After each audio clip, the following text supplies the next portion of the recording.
ಈಗ ಬಂದೇನಪ್ಪ? ಹೌದಪ್ಪ, ಈಗ ತಾನೇ ಬಂದೆ.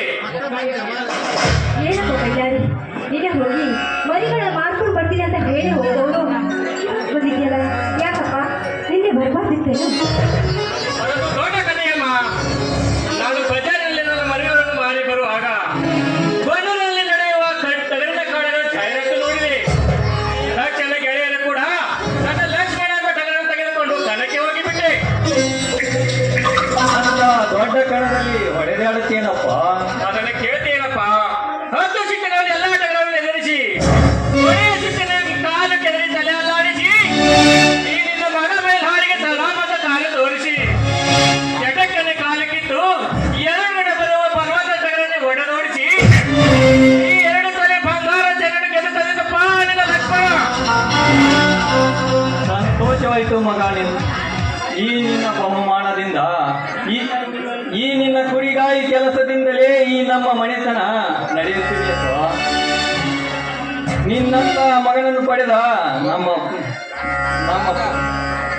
ನನ್ನ ಜನ್ಮ ಸಾರ್ಥಕವಾಯ್ತಪ್ಪ.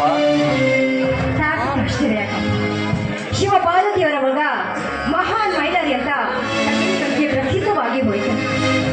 ಅದೆಲ್ಲ ನಿಮ್ಮ ಆಶೀರ್ವಾದ ತಾಯಿ. ಅಷ್ಟೇ ಏಕೆ ನಿಮ್ಮ ಅಮೃತ ಕೈಯಿಂದ ಬೆಳೆದ ಈ ದೇಹ ನ್ಯಾಯಕ್ಕಾಗಿ ಹೋರಾಟಕ್ಕೆ ಸತ್ಯಕ್ಕಾಗಿ ತಾಯಿ ಕಟ್ಟಿ ಮಗನೇ ಅವಲಾಲಿ ಎಂತ ಮಾತಪ್ಪ ಇದು? ಇರ್ಲಿ. ನಾನು 5 ರೂಪಾಯಿ